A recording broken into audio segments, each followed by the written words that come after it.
só agora que vai começar a gravar a aula. Puxa vida. Agora que a aula vai ser começada a gravar aqui, gente. Cadê o pessoal que está tentando entrar aqui?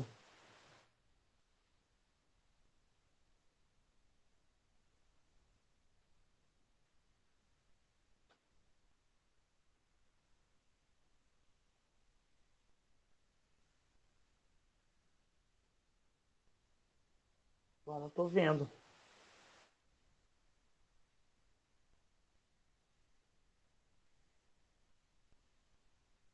Ela pediu no grupo. Se ela pedir novamente, eu te informo. Tá bom, obrigado.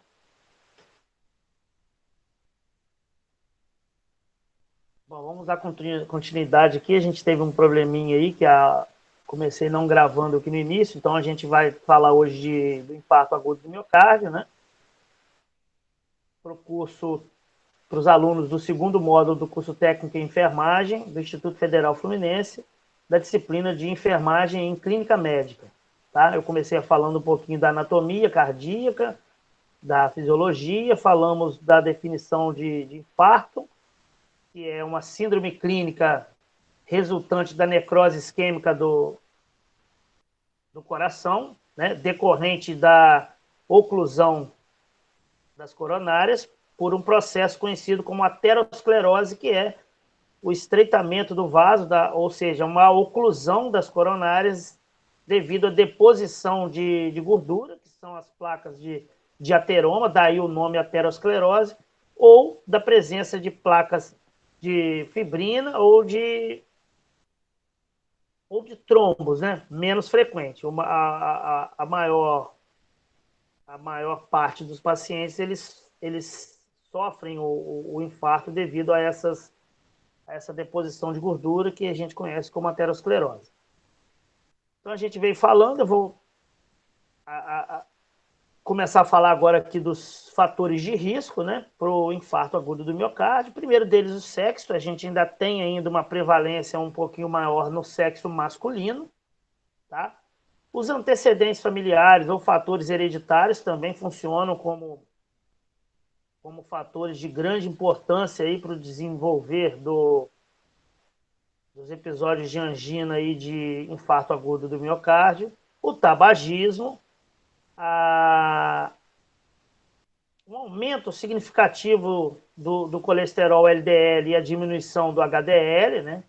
Então, um metabolismo alterado do colesterol, ele também favorece essa deposição de gordura nos vasos, né? Esses episódios, esse episódio de aterosclerose. A hipertensão arterial severa também contribui, né? Um paciente não tratado, né? Muitas das vezes a gente até viu na aula aqui de hipertensão, um paciente, muitos deles, eles passam anos convivendo com a hipertensão sem saber que são hipertensos e às vezes acabam descobrindo da pior forma, quando há já lesão renal, né? Quando há cardíaca, enfim. Então, essa doença é uma doença de difícil controle, é considerada um problema de saúde pública devido a vários fatores, dentre eles a difícil adesão ao tratamento, né? A obesidade, ela, ela tem uma participação marcante aí né, no desenvolver, no desencadear dos processos de angina e de infarto. O sedentarismo, que acaba levando à obesidade, né, o indivíduo sedentário.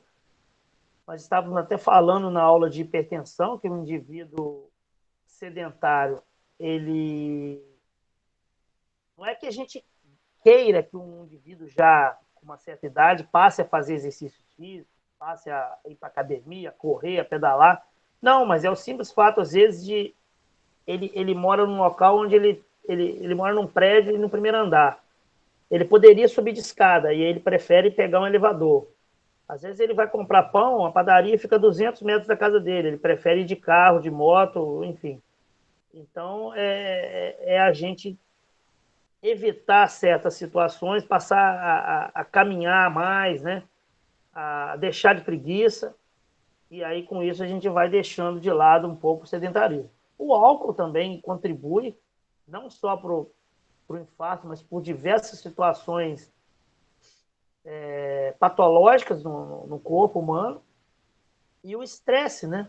O estresse faz com que você tenha, né, descargas de adrenalina, com que naturalmente faça com que haja vasoconstrição.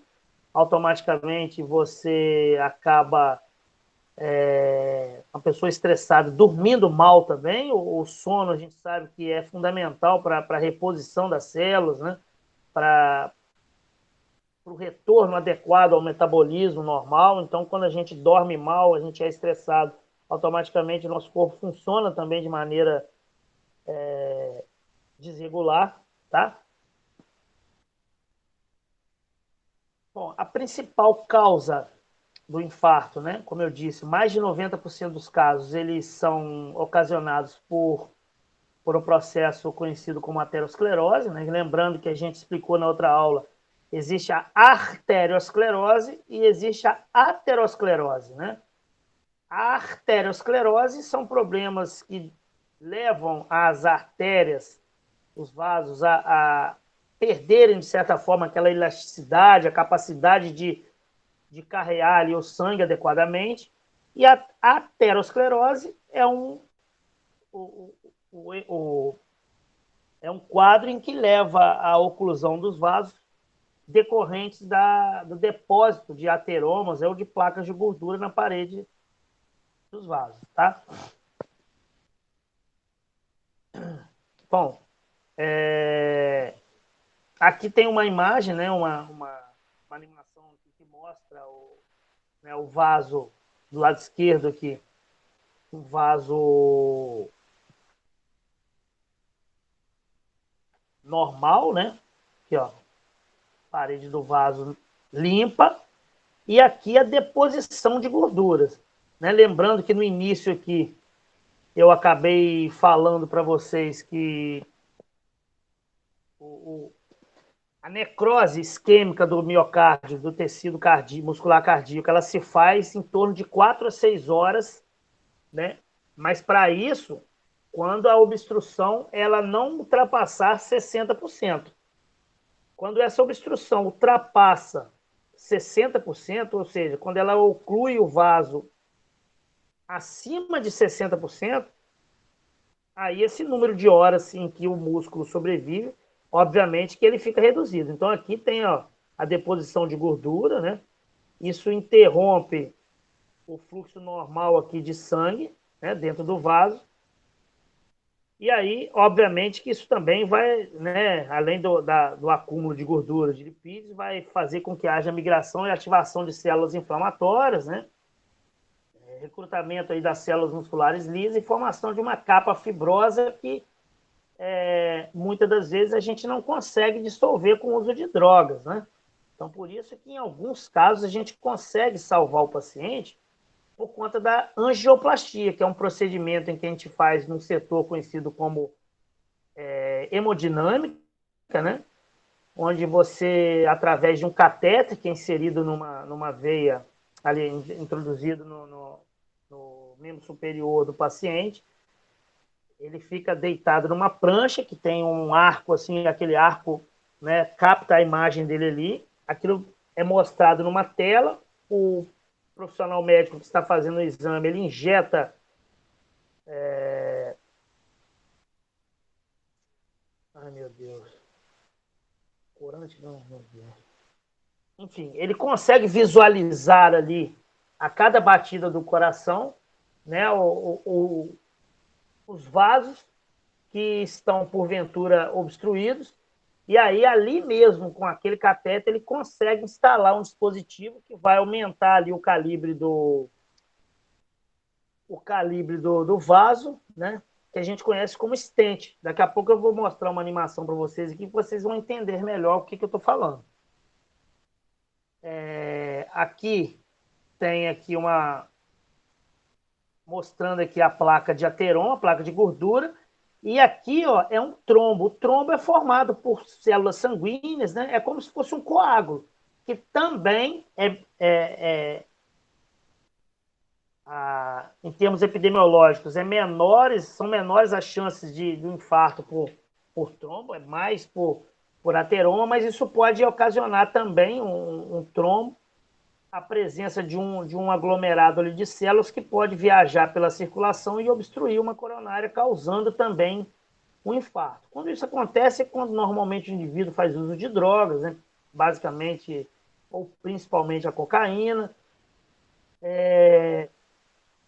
Quando a pessoa usa anabolizantes, esteroides anabolizantes, né, que também são responsáveis pela formação desses trombos, né, no corpo, enfim. Aqui tem uma outra imagem mostrando, né, um trombo. Aqui é um corte do vaso, aqui mostra um trombo, aqui mostra a placa de ateroma, e aqui é um corte de um vaso de verdade. Aqui é um corte histológico, né, foi colocado numa lâmina. Isso aqui é uma foto de microscópio, onde a gente tem aqui, ó, tanto a presença de ateroma quanto um trombo, que é decorrente daquilo que eu falei ali atrás. Migração de células inflamatórias, né, que estão indo ali para tentar sanar aquele dano ocorrido ali no vaso, tá? E o que sobra é isso aqui para o sangue passar, ó. Não sei se vocês estão conseguindo visualizar. Então, aqui onde eu estou passando o laser, é o espaço que o sangue tem para passar, onde, na verdade, deveria ser isso tudo aqui, ó. O sangue tinha que migrar, tinha que percorrer o vaso usando essa estrutura toda aqui, aonde eu estou passando o mouse, tá? Então, aqui tem um esqueminha que mostra, né, a deposição com o passar do tempo das placas de gordura. E aqui, ó, obstrução dessa área aqui, ó, obstrução dessa área.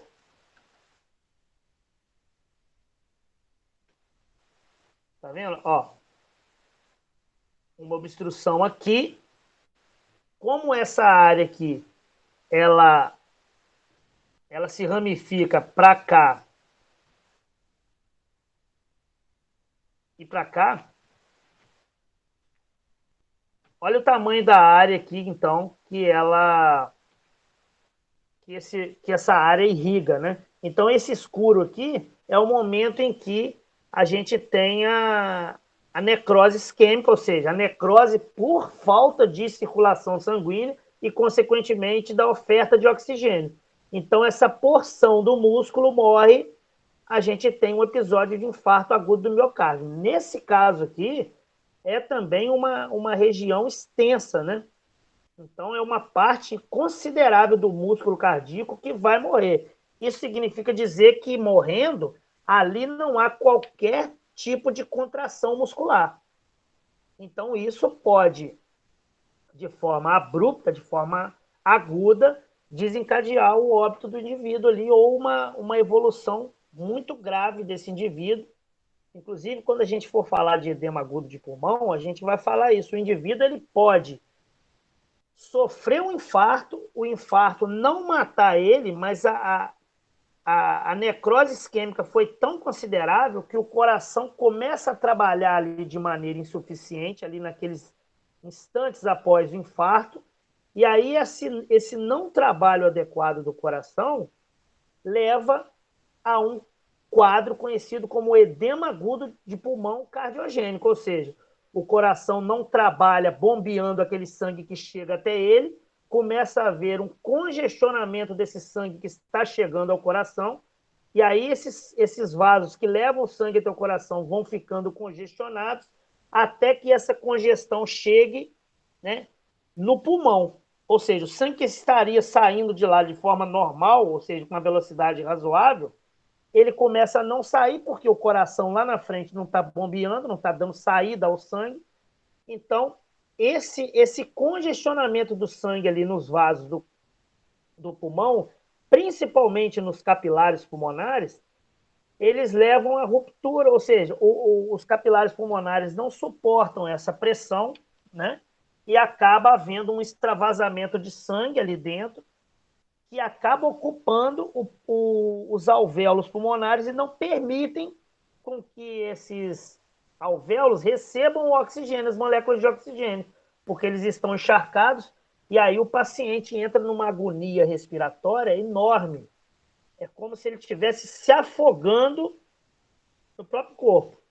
Então, muitas das vezes, né, o paciente infarta, e o infarto é tão considerável que ele acaba fazendo, logo em seguida, um quadro conhecido como edema agudo de pulmão cardiogênico, em virtude dessa lesão grave que ele teve no coração.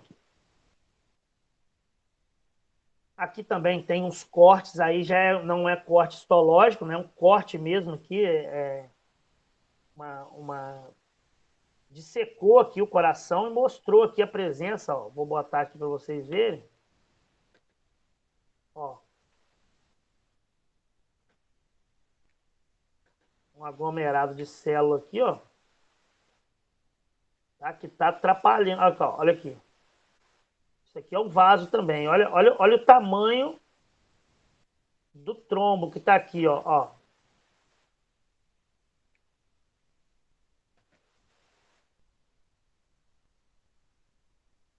Estão vendo? Então, esse trombo ocluiu o vaso. Então, aqui praticamente não está passando sangue, né? Então, é importante a gente atentar para essas imagens, para a questão, eu sempre falei isso, a questão anatômica, né, fisiológica. Não é à toa que a gente chama isso de ciclo básico, né? É o que vai dar base para a gente entender tudo aquilo que a gente vai ver depois nas outras disciplinas. Então, a gente precisa entender isso aqui para que, quando for falado para nós, na nossa cabeça, a gente consiga visualizar aquilo que está acontecendo.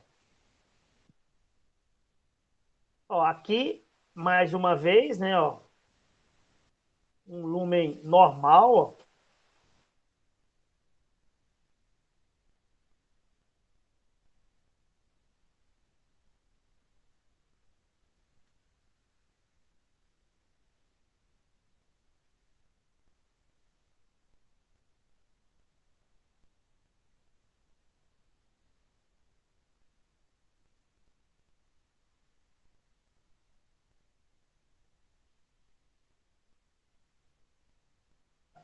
Então, aqui, ó, nós temos né, o vaso, gente, ele não é exatamente redondinho, não, tá?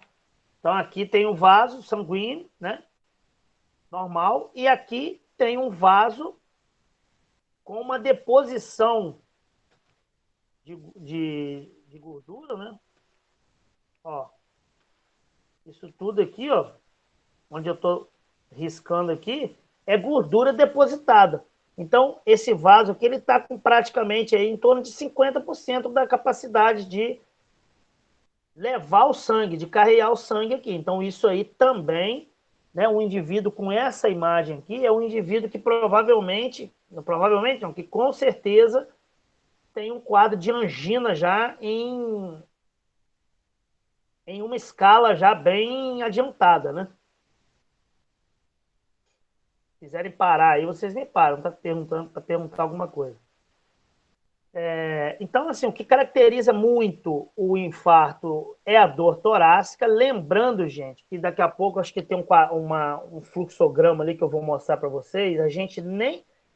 Assim, às vezes a gente tem o chamado diagnóstico diferencial, né? Porque o paciente nem sempre ele sente uma dor no peito. Às vezes ele sente um peso no braço, né? Uma sensação de formigamento no braço esquerdo, principalmente, né? Ele sente um incômodo aqui na região da mandíbula, do pescoço, e isso já é também um infarto. Ou às vezes ele vomita, ele faz vômito. Esse vômito, muitas das vezes, ocasionado ou deflagrado pelas prostaglandinas, né? Ou seja, pelos mecanismos transmissores que são liberados no momento em que há uma dor muito forte, e esse mecanismo celular, eles estimulam uma área do cérebro chamada área deflagradora do vômito. Então, o indivíduo, às vezes, sente uma dor muito forte, e acaba vomitando por conta disso. Por isso que, às vezes, numa crise de... Né, quando a pessoa tem um cálculo renal ou uma dor muito forte, né?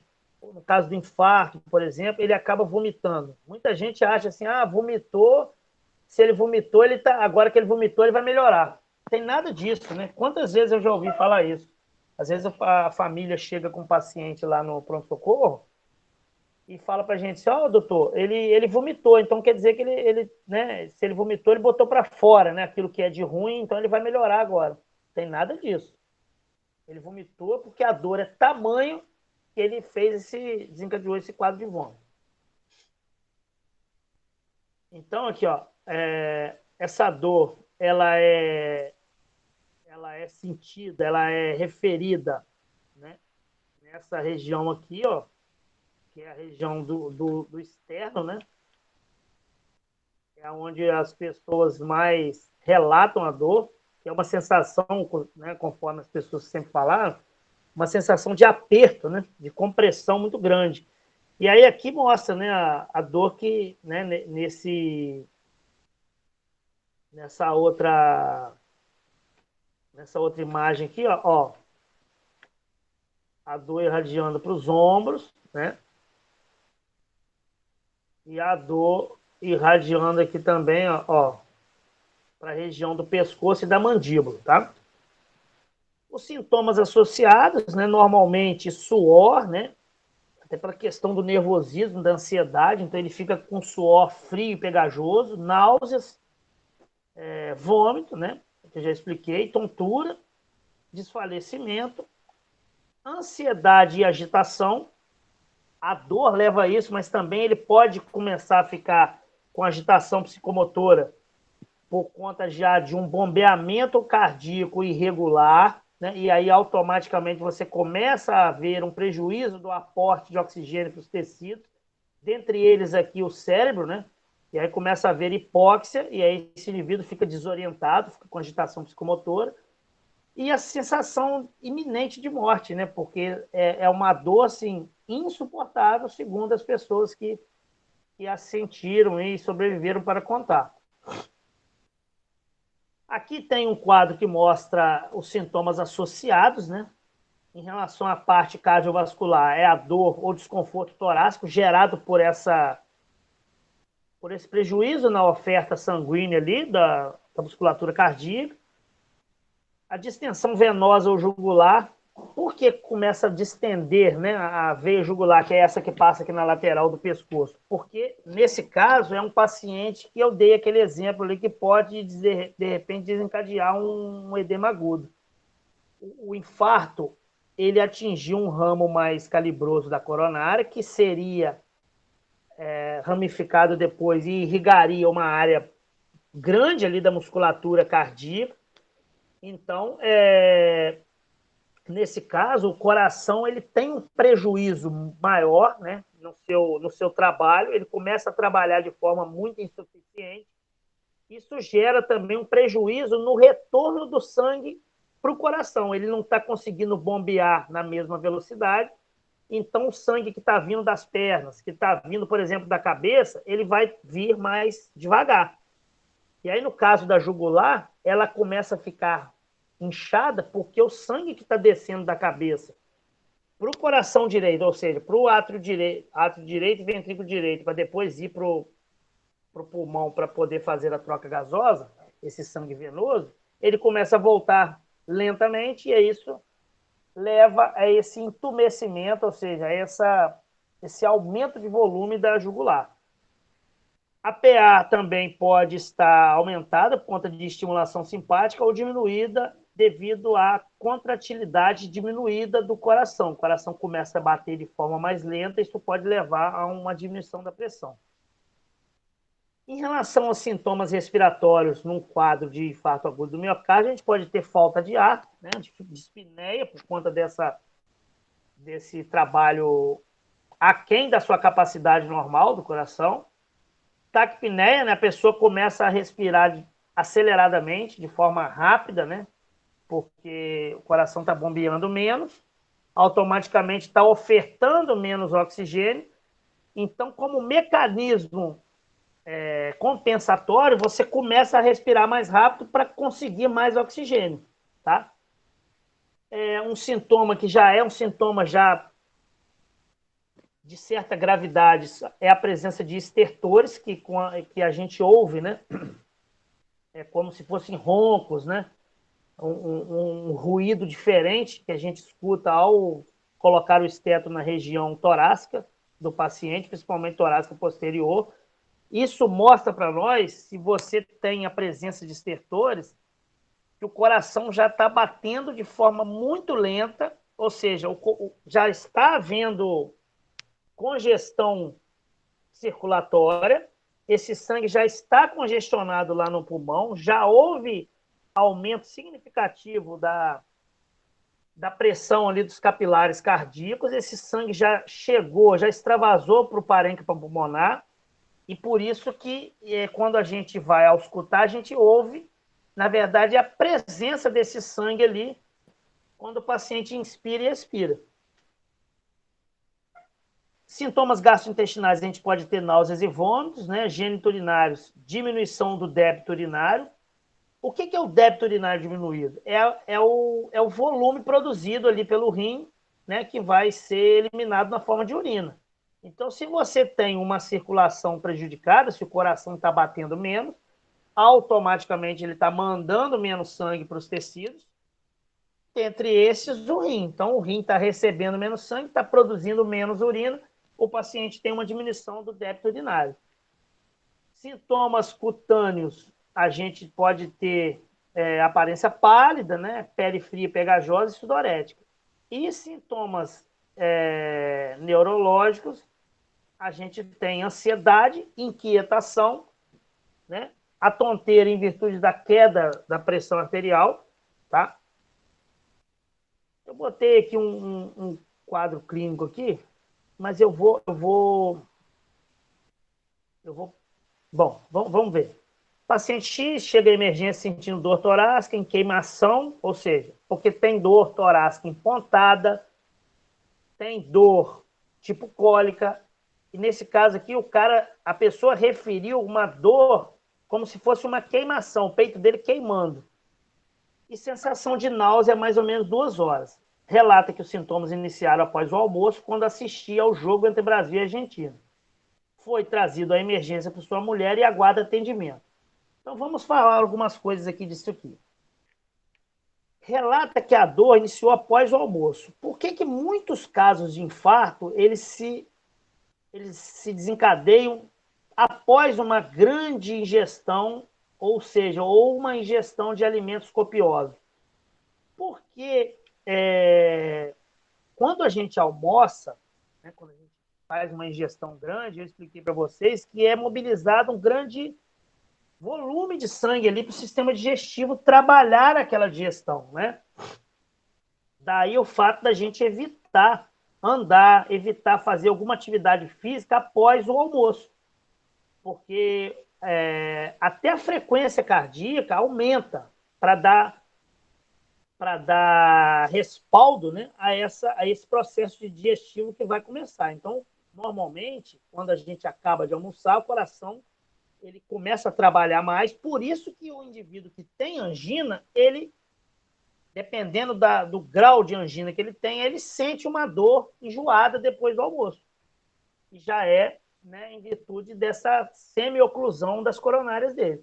Nesse caso aqui, muito provavelmente, o indivíduo pode já ter uma angina num estágio mais avançado, e aí, além da questão do almoço, ele estava tenso, né, estressado ali com a questão do jogo, então também há uma descarga adrenérgica, e isso faz com que haja vasoconstrição. Então, para um indivíduo que já tem uma semioclusão arterial, uma vasoconstrição para ele é ainda pior, né? E aí, então, o que a gente vai fazer nesse caso, né? O diagnóstico. A gente vai chegar ao diagnóstico através da anamnese, a gente vai começar a colher os dados com esse indivíduo ou com o acompanhante dele, né? Um exame físico breve e direcionado, tentando, de repente, identificar aí se ele é ou não um candidato a a de repente, ser encaminhado para o setor de hemodinâmica, de repente fazer o cateterismo e até mesmo uma angioplastia. Perguntar para ele como é que é o quadro de dor, quando que essa dor começa, né? Se essa dor acontece em repouso ou não, se a dor, qual é o tipo de dor? É dor em queimação, é dor em pontada, é um aperto, enfim. Tudo isso é bom a gente perguntar para a gente chegar à elucidação do diagnóstico quanto antes. Os sinais vitais, né, e a monitorização cardíaca desse paciente, então é interessante a gente colocar os eletrodos colados ali no peito dele e monitorá-lo, porque aí a gente também, além de acompanhar ali a sintomatologia e os sinais que ele vem apresentar, a gente também acompanha o traçado eletrocardiográfico dele. Interessante a equipe de enfermagem já posicionar o aparelho para a realização do eletrocardiograma, lembrando que às vezes as alterações elas são mostradas no eletro de 6 a 8 horas depois do início do infarto, tá? Então daqui a pouco eu vou, né, falar o porquê disso. Então, aliás, daqui a pouco eu vou falar aqui abaixo. Exames laboratoriais. Ué, mas vai fazer exame de sangue se o cara está infartado? Justamente, a gente colhe o sangue dele, dentre outros fatores, a gente vai analisar os marcadores cardíacos, os eletrólitos, né, e os fatores de coagulação. Pode ser que esse indivíduo, de repente, desculpa, venha ter sofrido um infarto por conta, de repente, de um trombo, da formação de um trombo.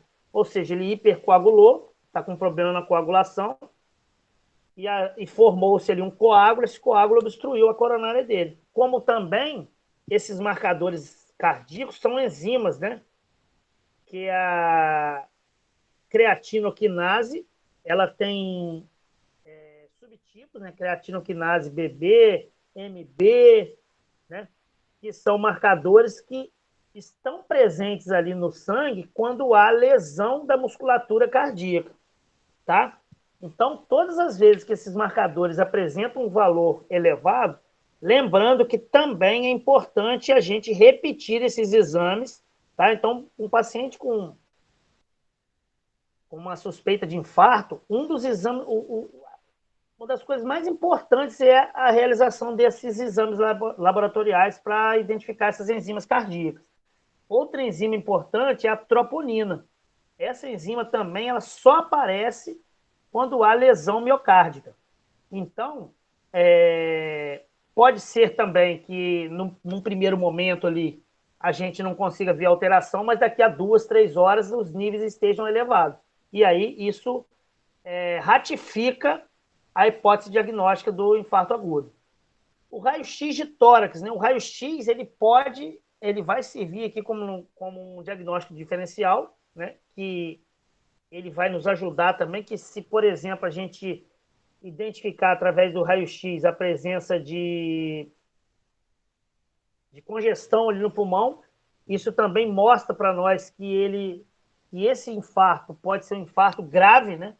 Onde o paciente já está com insuficiência cardíaca e isso, consequentemente, está gerando esse aumento da pressão dos capilares e, consequentemente, o extravasamento de sangue ali e obviamente, a congestão, né, pulmonar. Aí aqui tem um quadrinho, né, um fluxograma que mostra, né, um paciente com queixa de dor torácica. Se a dor for cardíaca, vamos analisar. Se for isquêmica, ele pode ter angina estável, pode ter angina estável, pode ser um infarto agudo do miocárdio.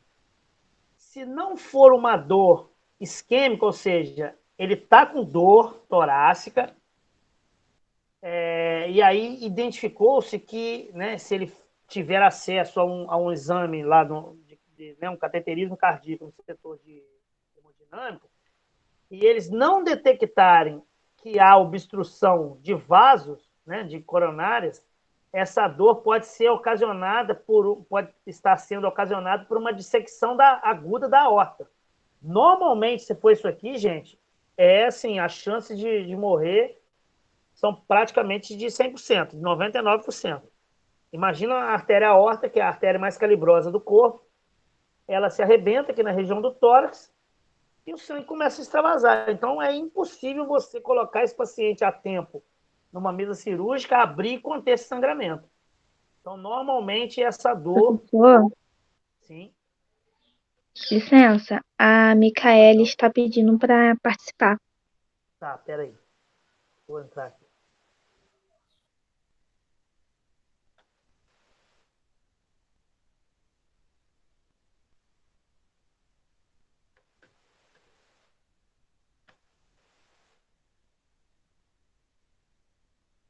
Uai, agora não está aparecendo. Pede ela para entrar de novo. Não está aparecendo aqui na tela. Tá vendo? Vocês estão vendo a minha tela também.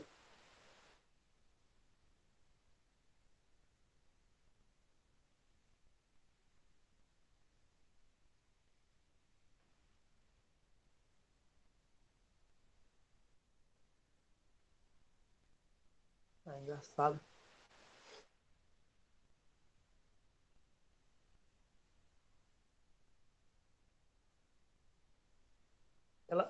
Pede a ela para poder entrar, tentar entrar novamente, para a gente não ficar parado aqui com a aula. Eu estou parado aqui. Está gravando e. Enfim, Conseguiu já, professor. Pode conseguiu, continuar. tá ótimo, beleza.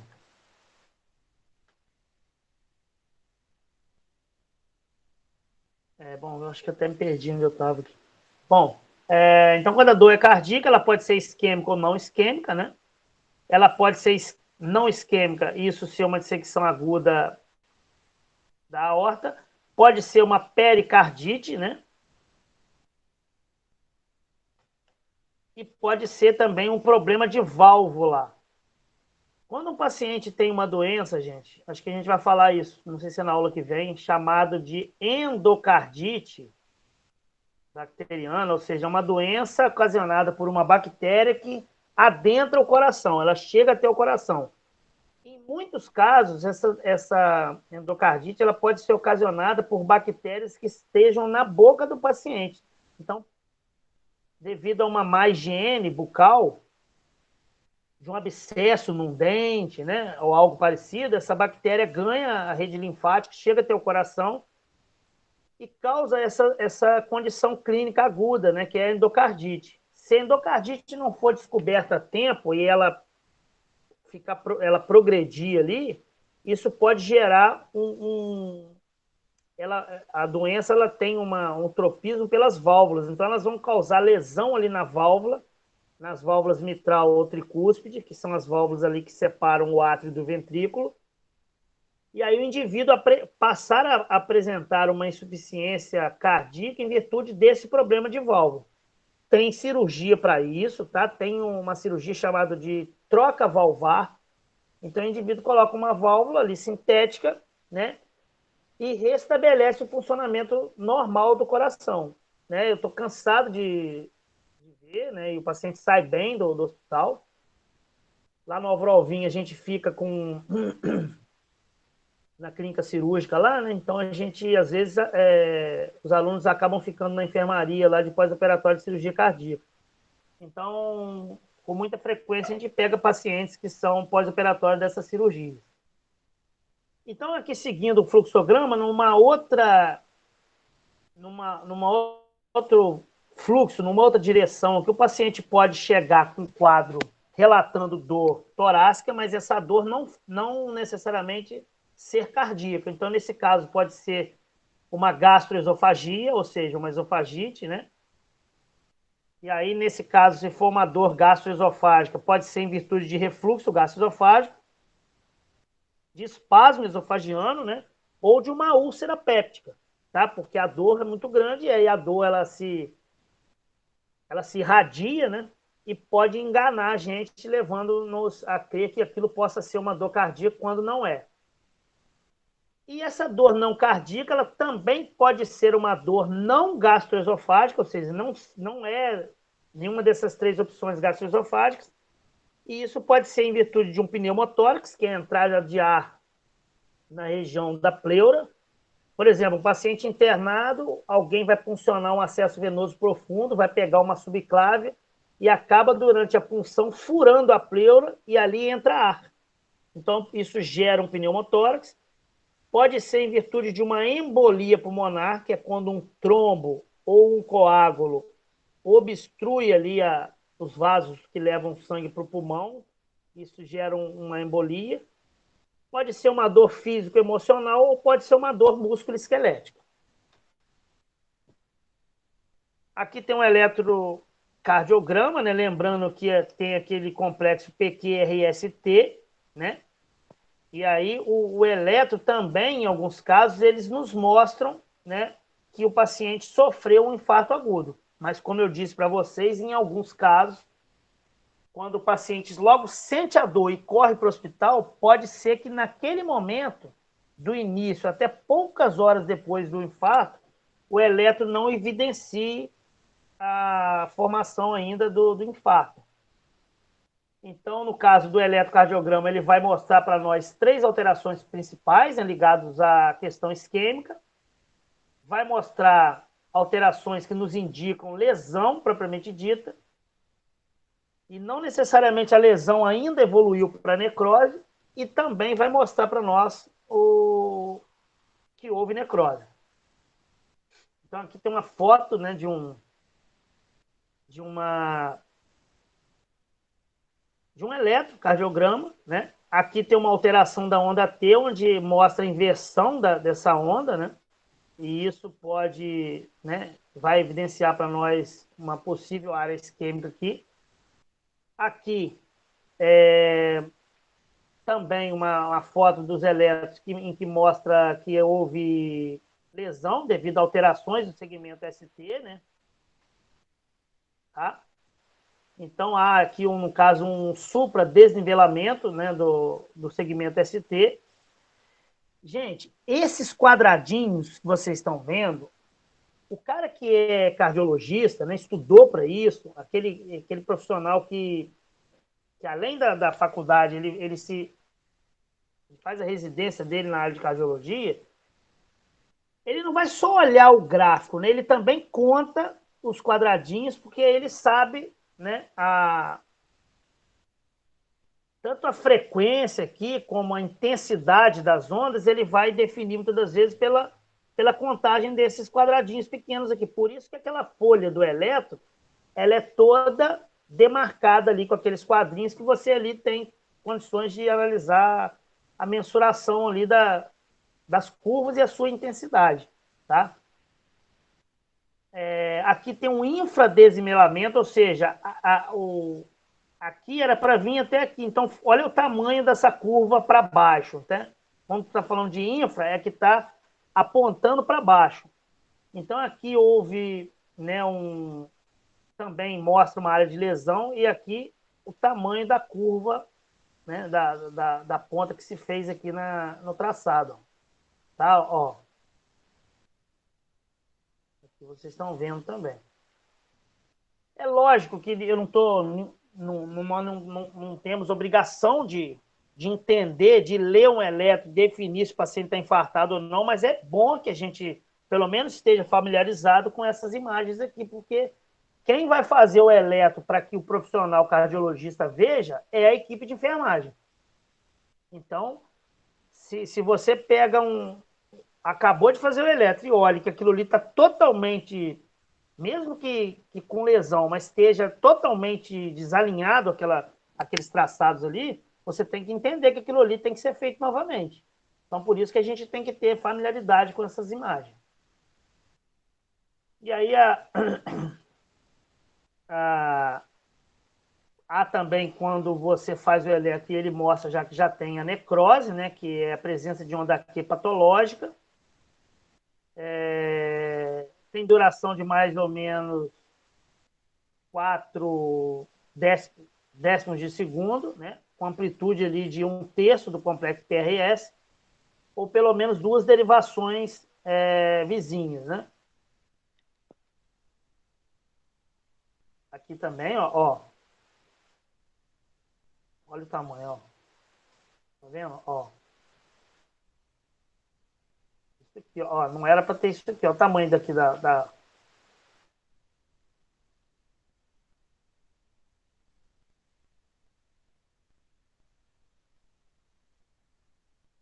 Bom, vamos falar aqui dos exames laboratoriais. Então, o paciente chegou no setor de emergência, né? Vão ser pedidos aqui, né? Vão ser colhidos amostras de sangue dele, onde a gente vai analisar o perfil lipídico, o hemograma, né? Potássio, creatinina.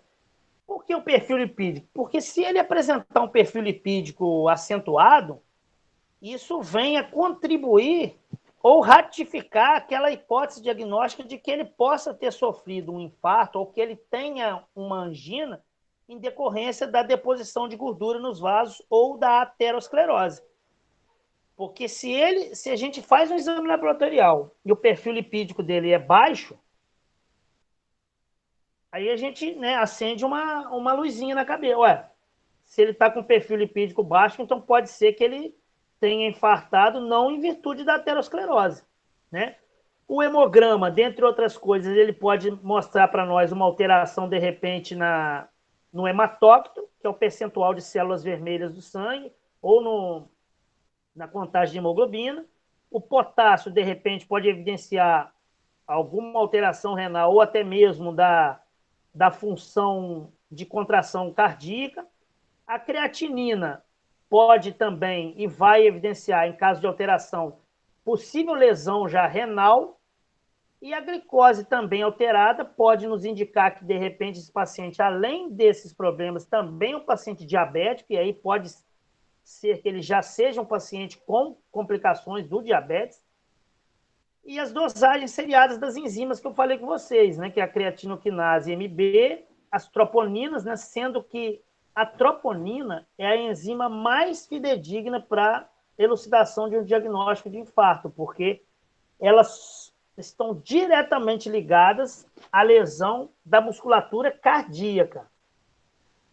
A CKMB, né, ela evidencia lesão musculoesquelética, só que ela não é específica do coração. É claro que se o paciente infartou e, consequentemente, houve lesão muscular cardíaca, essa CKMB também vai ficar evidente. Mas pode ser que esse paciente, por exemplo, essa pessoa, esteja com uma queixa de dor que não seja cardíaca, lembra do nosso esqueminha ali atrás. E ele pode, de repente, ter corrido uma maratona, ter participado de uma prova física intensa. E quando isso acontece, também, se você colher um sangue de um atleta, por exemplo, após uma maratona, a CKMB dele também vai estar alterada, possivelmente. Ela vai estar em níveis elevados. E não necessariamente ele infartou. Tá, gente? Então, assim, a CKMB também é usada como marcador cardíaco em caso de definição de infarto. Só que a troponina ela tem uma especificidade ainda maior do que a CKMB. Aqui eu acho interessantíssima essa imagem, gente. Olha que legal. Isso aqui que é o cateterismo cardíaco. Então, o médico ele vai empurrando o catéter, né? E aqui, ó, ele vai olhando para uma tela, a tela mostra isso aqui. A cada batida do coração, aparece aqui as coronárias. Então, aqui, olha aqui, está em amarelo, ó, vocês estão conseguindo ver? Aqui tem um estreitamento da coronária, tá vendo? Ó? Aqui provavelmente tem já um depósito de ateroma. Olha aqui em amarelo, que está melhor, aqui na imagem da direita. Entenderam isso aqui, gente? Conseguiram identificar? Por isso que às vezes, né, quando a pessoa tem condições, porque isso aqui, infelizmente, é um exame que não, eu, até onde eu sei, pelo menos na nossa região aqui, não tem um hospital do SUS que você tenha acesso para todo mundo de forma rápida a um serviço desse aqui. Porque se você pega um paciente, consegue colocar ele na mesa lá do setor de hemodinâmica e consegue identificar isso, você salva a vida dele. E aí você coloca aqui um stent, que eu vou mostrar para vocês o que é, faz esse tratamento, que é conhecido como angioplastia, e aí esse stent é colocado aqui, ele abre esse vaso novamente e o fluxo sanguíneo que se restabelece. Aqui, ó, outra área onde está a seta aqui, ó, que mostra um estreitamento do vaso, certo?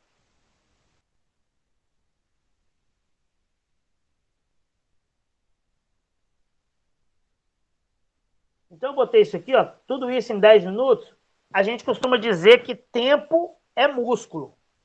O que eu quero dizer com tempo é músculo? Que quanto mais tempo um músculo ficar sem receber a oferta de sangue e oxigênio, maiores são as chances, as probabilidades dele sofrer uma necrose isquêmica.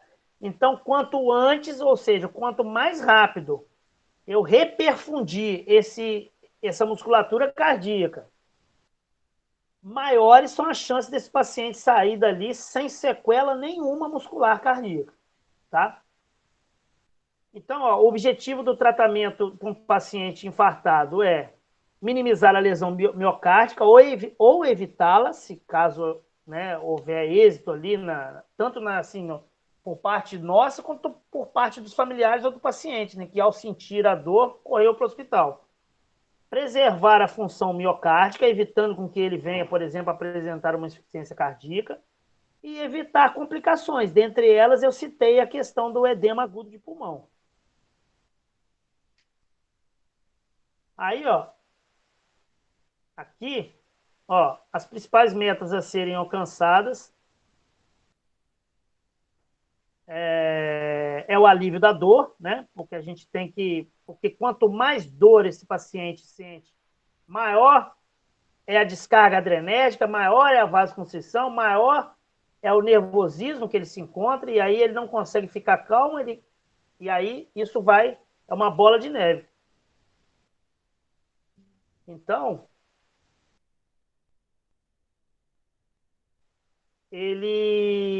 a dor atrapalha até ele permitir que nós tratemos dele. Outra meta a ser atingida é o alívio dos sinais dos sintomas isquêmicos, né? Então a gente tem que, o quanto antes, fazer droga ou fazer algum procedimento que vá conseguir dissolver ou tirar aquela oclusão que está não permitindo o fluxo normal do sangue. Ausência, outra meta a ser alcançada é a ausência de disfunção respiratória.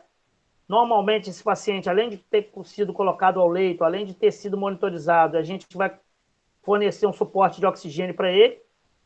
Redução da carga de trabalho do coração. O que é redução da carga de trabalho? É eu colocar ele em repouso, né? Porque quanto menos ansioso também ele fica, menos o coração dele trabalha. Porque quanto mais ansioso ele tiver, quanto mais agitado ele tiver, mais o coração está batendo.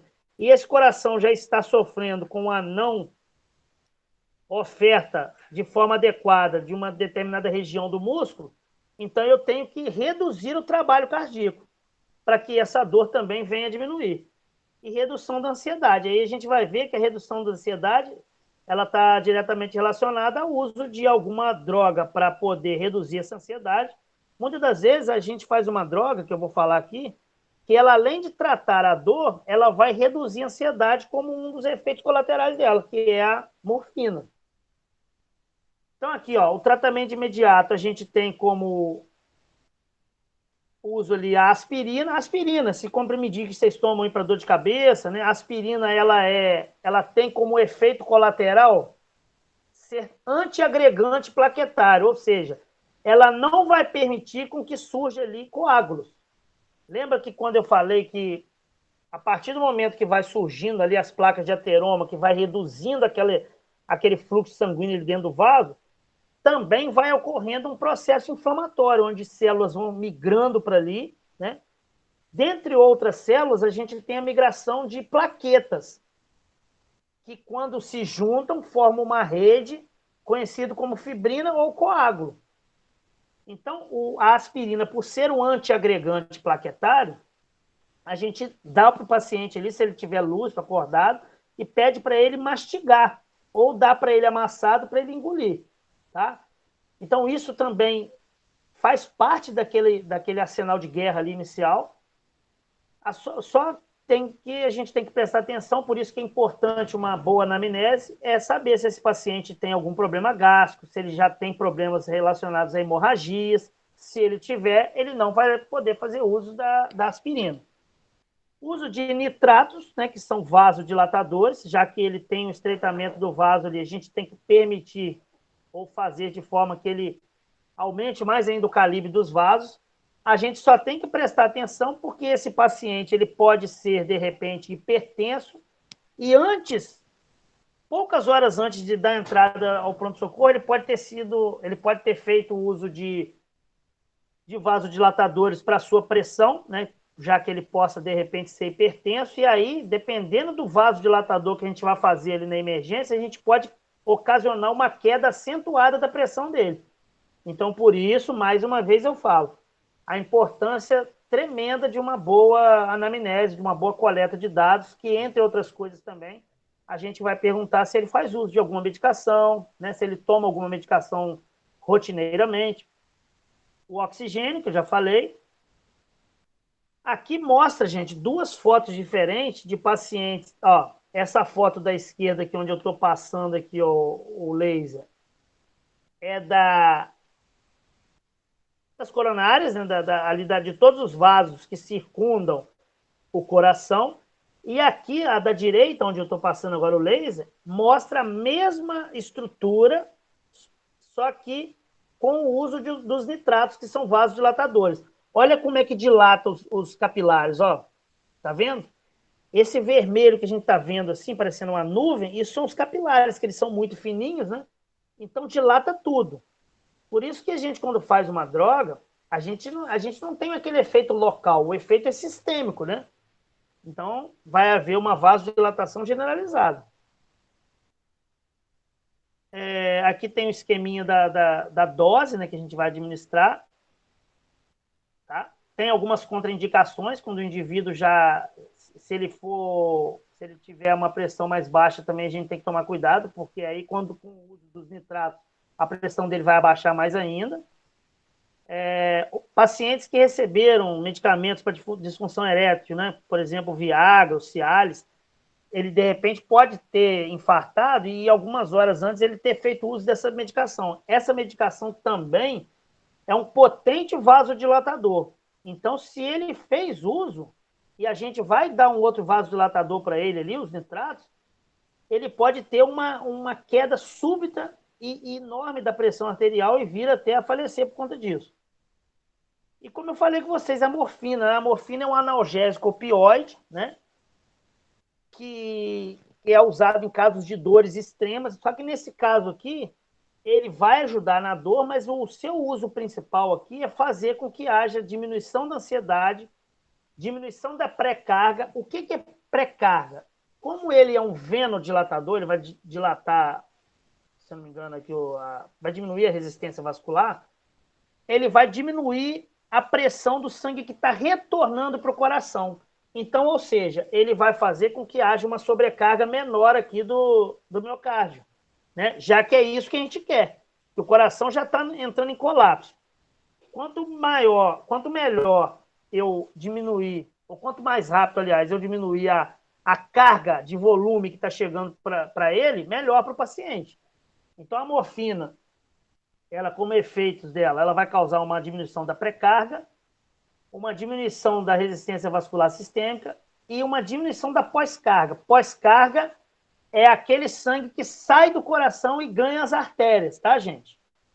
Então, assim, se eu expliquei para vocês que a gente estava falando de hipertensão. Quando o paciente ele é hipertenso e não tem controle, ele às vezes pode desenvolver uma insuficiência cardíaca devido ao fato de ele estar sempre hipertenso, não tratar e o coração fazer muita força para vencer aquela resistência.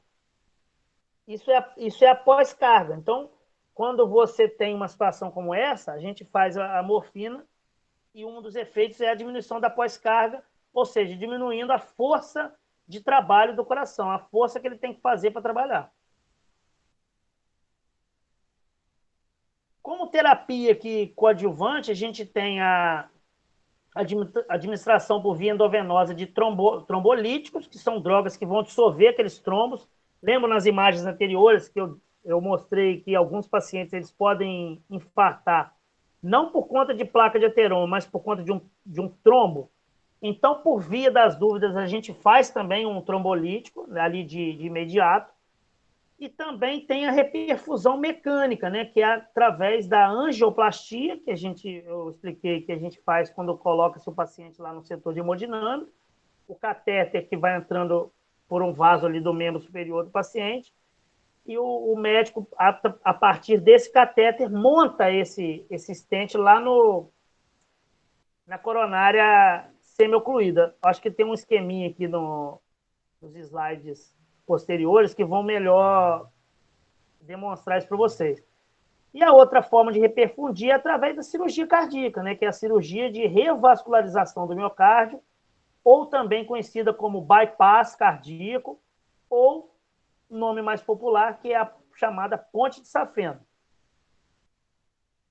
Bom, aqui tem uma explicação breve aqui do mecanismo de ação dos trombolíticos. Eu vou passar isso aqui. Aqui tem um esqueminha que mostra, ó, o catéter passou na área onde tinha onde existiam as placas de ateroma, ele arma o stent, e depois o catéter sai, fica aquela tela ali. Aquela tela é como se ela empurrasse a parede do vaso para um lado e para o outro e permitisse aqui, a reperfusão, ou seja, permitisse novamente o trânsito normal do sangue aqui, aonde havia essa oclusão. Entenderam aqui, gente? Tá dando para ver aí o esqueminha, né? Tá sim, professor. Beleza, joia. Então, isso aqui, quando o paciente tem acesso a isso aqui, é uma pena que nem todo mundo que usa o SUS tem acesso a isso aqui, a gente salva o paciente do infarto, tá? Então, aqui tem outro desenho mostrando, né? Aqui, ó, o médico, ó, o profissional, ó, aqui tem o coração com o vaso problemático. Ele entra com o catéter, infla um balãozinho que arma o stent, ele puxa esse catéter de volta e essa tela fica armada aqui. Então, o sangue volta a fluir normalmente aqui. Se o paciente tinha angina em virtude dessa oclusão aqui, nunca mais esse paciente sente dor novamente. Ele pode vir apresentar, de repente, um infarto ou voltar a sentir dor anginosa, mas com certeza será em virtude da obstrução de outra coronária, não dessa aqui.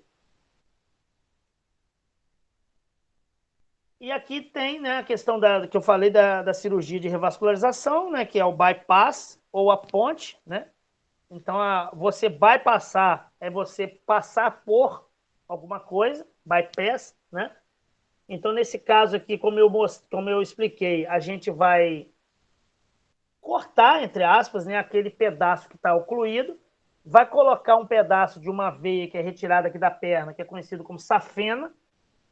A gente vai colocar um pedaço bom ali e suturar. E aí o vaso, aquilo vai servir como uma ponte. Então, ou seja, o sangue volta a fluir ali de forma adequada, tá? Bom, o que é melhor, angioplastia ou cirurgia? Os dois procedimentos, né, obviamente, eles têm a capacidade de melhorar ali a função cardíaca do indivíduo. Lembrando que a angioplastia, gente, o paciente faz acordado. Na hora que a gente está fazendo aquilo ali no paciente, pode ser que a gente dê assim, um sedativozinho para ele, mas normalmente o paciente está acordado, está respirando em ar, até com suporte de oxigênio, mas ele não está entubado, tá? Ele está acordado sabendo que está se passando por ele.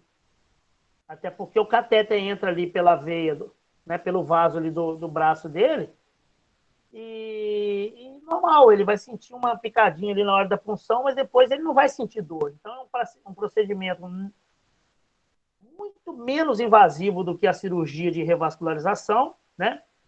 Você, quando faz um procedimento desse, normalmente você vai embora o mais rápido possível, se eu não me engano, são 2 dias que você fica ali.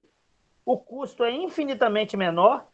E a cirurgia cardíaca, ela demanda, né, um centro cirúrgico, uma equipe toda presente, com cirurgião, com anestesista, com perfusionista, com enfermeiro, com técnico, com instrumentador cirúrgico. O risco também de morte é grande, né, na hora do procedimento, Normalmente, o paciente passou por uma cirurgia de revascularização, obrigatoriamente o pós-operatório dele vai ser na unidade de terapia intensiva, então ele vai ter que ficar na UTI, para ele, aos poucos, ser desmamado ali do ventilador mecânico, sair do tubo, aí fica no oxigênio. Normalmente, ele sai dali da cirurgia com dreno de tórax. Então, é uma cirurgia altamente invasiva, tá? Bom, os cuidados na unidade de terapia intensiva com paciente com infarto, né? Geralmente, a gente tem que estar com uma atenção mais do que redobrada para esse tipo de paciente, porque a qualquer momento ele pode vir a ter um sangramento ou alguma intercorrência ali que requer da equipe uma atuação rápida e, de repente, o contato com quem o operou, porque em diversas ocasiões, eu que já atuei aqui em CTI de cirurgia cardíaca, a gente tem que voltar com o paciente para o centro cirúrgico e, às vezes, o profissional o cirurgião médico, né, o cirurgião cardíaco, ele acaba reoperando esse paciente quando há alguma intercorrência. Então, por isso, a gente tem que ter pessoas treinadas ali, né, pessoas que são claro que ninguém nasce sabendo, mas você, para botar uma pessoa, um técnico de enfermagem ou um enfermeiro para trabalhar num CTI de pós-operatório de cirurgia cardíaca, esse profissional já tem que ter sido treinado numa UTI geral para depois ele assumir um paciente como esse. Controle sempre da ansiedade do paciente, porque ele fica ansioso, né? Obviamente passou por um procedimento grande, um procedimento em que há, né, um corte enorme aqui no tórax dele, serraram o externo dele, abriram aquilo ali ao meio. Então, é um paciente que vai sentir dor, então por isso a gente tem que fazer um controle da dor, porque se ele ficar sentindo dor, normalmente tende a acontecer o quê? Aumento da pressão arterial, né?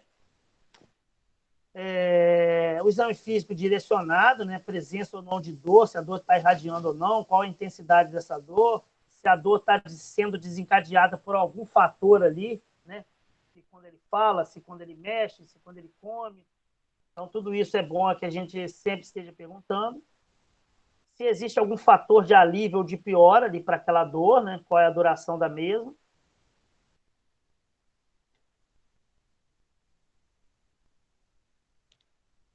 As ações de enfermagem, né? Anamnese, exame clínico ali por parte do enfermeiro e do técnico. Monitorização não invasiva ou invasiva. Geralmente, se for uma cirurgia de revascularização, esse cara vai estar com uma monitorização invasiva. A pressão, depois vocês vão ver quando vocês estiverem tendo a disciplina de UTI, do paciente crítico, existe um catéter que ele é instalado numa artéria, ou na radial, ou aqui na femoral, em que ele faz a mensuração da pressão em tempo real, online, ali dentro do vaso. Então, é a pressão mais fidedigna que existe.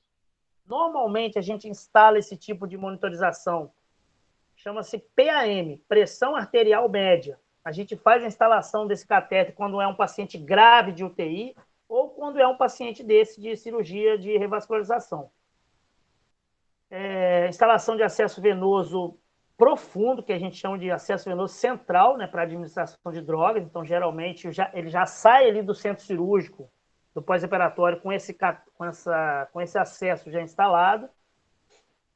O preparo e aplicação da ventilação mecânica, obviamente. Então, a gente tem que estar conhecendo também os parâmetros ali do ventilador, né, os alarmes, porque o ventilador mecânico ele só alarma quando há alguma coisa de errado. E a gente não pode fazer como muitos eu já vi ao longo da minha carreira fazendo, ir lá e silenciar o alarme do ventilador.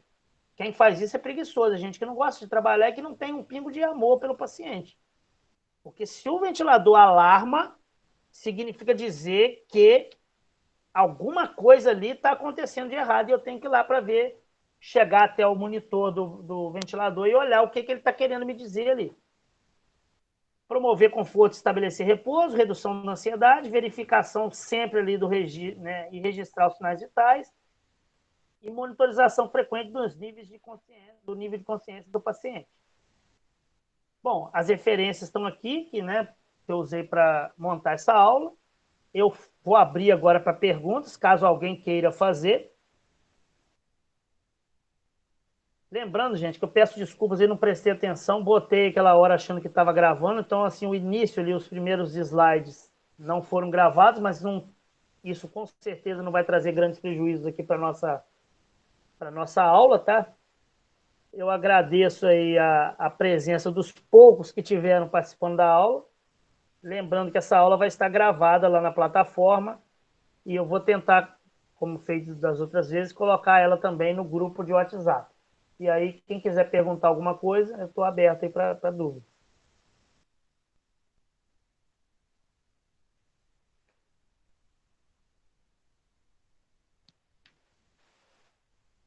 Podemos encerrar? Ninguém tem dúvida?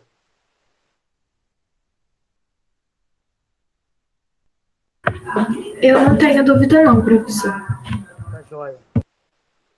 Bom, então a gente vai encerrar aqui, né, o nosso encontro de hoje. Lembrando que eu vou tentar aqui para a próxima aula fazer com que a minha imagem esteja aparecendo ali na janelinha no momento que eu estiver transmitindo ali os slides, tá bom? Um abraço a todos aí, obrigado pela atenção. E qualquer dúvida que tiver, pode me chamar lá no grupo lá do WhatsApp, tá? Eu estarei disponível para responder aos questionamentos de vocês. Um abraço, gente. Tchau, professor. Tchau, até logo.